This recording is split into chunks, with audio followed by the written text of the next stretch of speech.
Hello students, welcome again. Today we are going to see the remaining application of Ampere's circuital law. So in the last video you saw the introduction of Ampere's law. Then you saw the first application of Ampere's circuital law. That means when we applied the Ampere's circuital law to find the magnetic field due to a straight wire. Today we are going, and then we saw one more application that is to find a field due to a long solenoid. Okay. Today we are going to see a field, or you can say a magnetic field due to a toroid. Now what exactly a toroid will appear on your screen here, over here. So it's basically you have a solenoid and then you make a circular shape of the solenoid. So what it becomes is a toroid. Okay, it has a great benefit. I mean, we generally use this for nuclear reactions and all. Applications are wide, okay, but this is how the toroid looks like, and we are going to find the field due to the toroid, and we are going to find in three regions. And the good thing is, out of three regions, in two regions the field is zero, okay, but you have to justify why the field is zero, and only the field exists only in the one region. So we are going to find here as the magnetic field due to a toroid.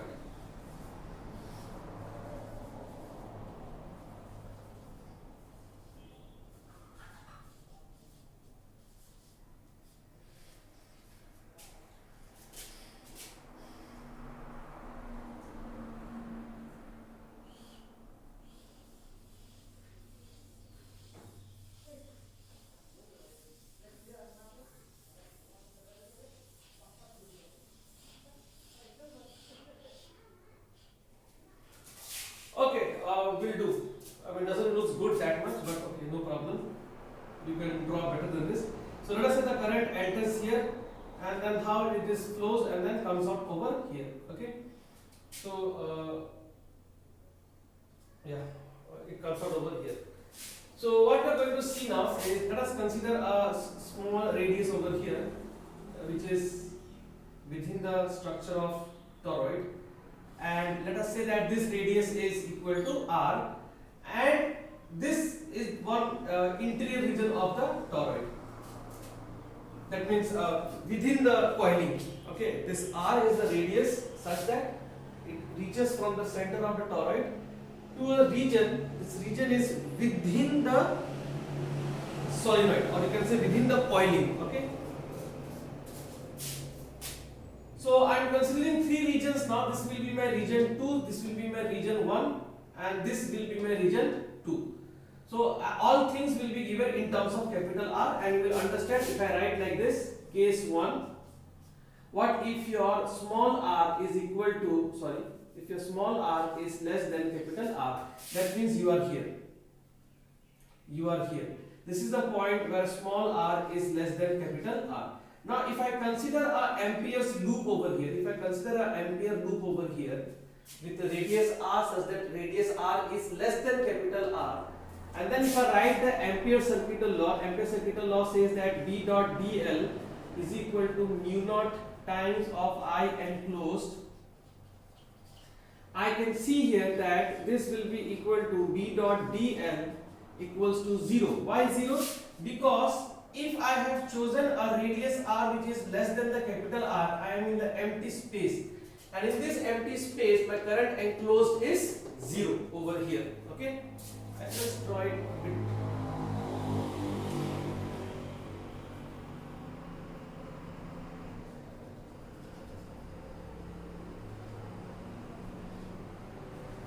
So this is my r less than capital R.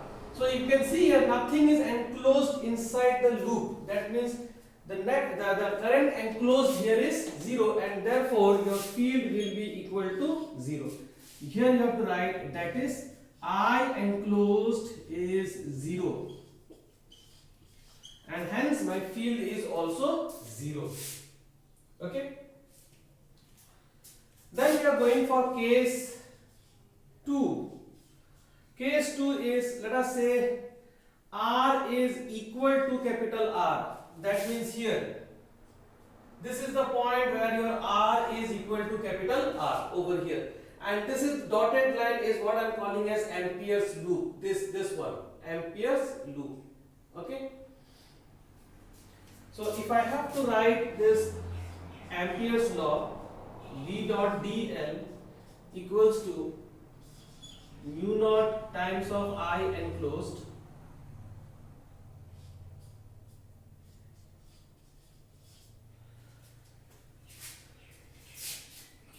the field here. Now if you remember solenoid, this is very interesting one. If you remember solenoid always, the field always lies inside the solenoid. So if I consider this to be the coiling over here, then the field in the solenoid always exists over here. Now if I consider the field only, this is my field inside the solenoid, okay? Now if the whole solenoid is bent, even the field will also look like a circular shape. Okay, I'll repeat again. So if you have a solenoid over here, let us say I have a solenoid over here, and inside this solenoid field is in this direction. Now as you bend this, the field also bends, and if you make it in circular shape, the field also goes and becomes in circular shape. So here the field will be in circular shape, okay?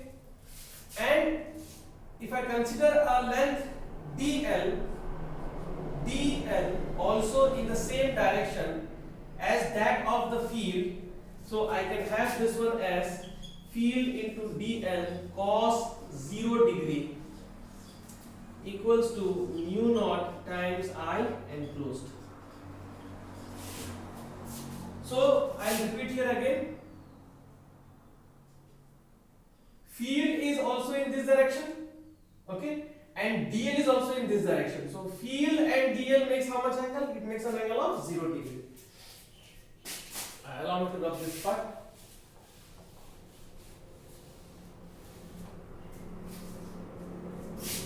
So starting from here, cos 0 is 1, so you have b integral of dl equals to mu naught times I enclosed. This is equal to b, integral of dl is 2 pi capital R, that is the perimeter here, will be equals to mu naught times I enclosed. Now this is where we have to again think to write the value of I enclosed. Okay.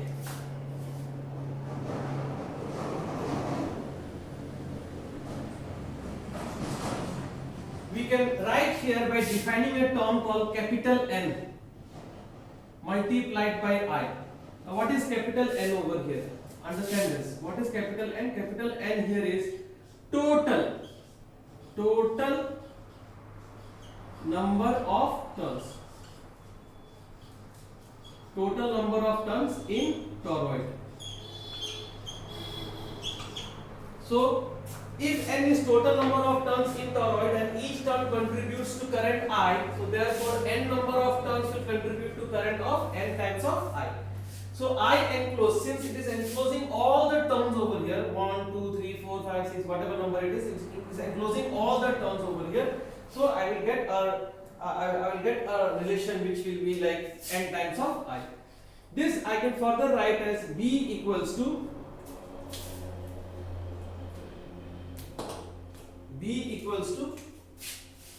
mu naught I, okay, mu naught N. Take this 2 pi r over here, right here is 2 pi r multiplied by I. Now this itself is the formula, and we have, remember, trust me, we have derived the formula is derived here already. But we want to change it to certain more familiar term. So that I am going to write over here in the next step. Now what is N? As per the definition, N is the total number of turns in toroid. Okay. And what is 2 pi r? 2 pi r is the total perimeter of this toroid into the region over here. Correct? That means if I this is a circle, toroid circle. If I stretch it back, it will become a straight wire. Sorry, it will become a straight solenoid of length how much? Of length 2 pi r. Correct? So you can consider this to be a toroid over here. Bad. Okay, this is my toroid. If I cut it from here and then if I stretch it over here, I get a long solenoid. Because toroid is nothing but when we rotate the solenoid, in a circular shape, it becomes a toroid. That means if I stretch it back, it becomes solenoid. And that solenoid will have how much length? That solenoid will have a length of 2 pi r, the circumference. Okay, 2 pi r. So this is n is total number of turns divided by total length. So total number of turns divided by total length is what? Is our familiar term, and we call that as Ni. And what is n over here? N over here is, what is n? N is a number of turns per unit length. N is number of turns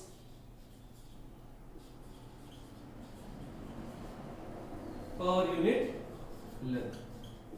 Okay, and this is nothing but the same formula which we have got for solenoid, mu naught n I. But this one is more important. This is okay, because ultimate answer remains same. So mu naught times of n I. Now, if you have taken a note over here, this is case 2. Remember the steps are here. This is step 1, step 2, step 3, and then it goes over here, and then it comes over here, then it goes over here, and then it goes over. Okay, so allow me to rub this part now. If you have taken a note, and I am going to do the last part. It is the case 3 part.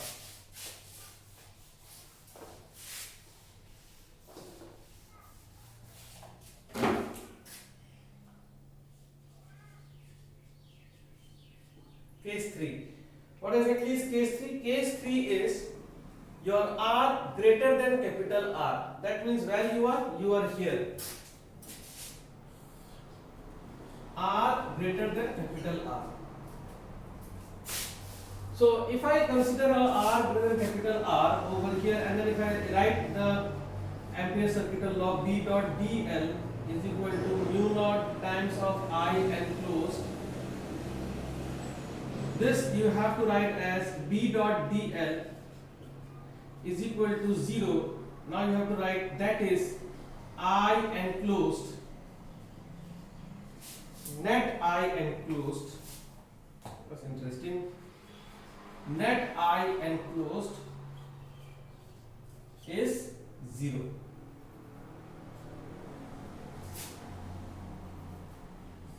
Is 0. See, in case 1 I wrote I enclosed equal to 0, but in case 3 when R becomes more than capital R, I am writing net I enclosed is 0. You know why? Because there is a reason here why. Because when you go out over here, and then when you try to take a loop over here, that's called the Ampere loop over here, you get the entire toroid. You get the entire toroid within that loop. Okay. Now consider that one ring of the toroid. Consider this one ring of a toroid. Now what is this one ring of a toroid? In this one ring, if I consider the direction of current, in this ring, remember what happens? Current goes in and then comes out. Okay. So here it goes like this. Here it goes in, comes out, goes in, comes out, goes in, comes out. Okay. Goes in, comes out, goes in, comes out, goes in, comes out. So there is a going in and coming out, going in and coming out. So if I just draw those current going in and coming out, and if it look like this over here, you can make an assumption that total current enclosed is 0, because remember in Ampere circuital law, when we enclose a current, we take a direction, correct? If going in is positive, coming out will be negative, or vice versa. But we take both this going in and coming out in the opposite direction. So in that case, net current is 0, and hence my net field is 0. Okay, so that's it. So basically, case number 2 is important. Case number 1 and case number 3 is generally important for 1 marks question. What is the field? As simple question they will ask. You have to write 0. Okay, and if they ask you answer, you can say that net enclosed current is 0 in case 3, and in case 1 you can say that there is no current enclosed in the Ampere's loop. Thank you, and thank you for watching.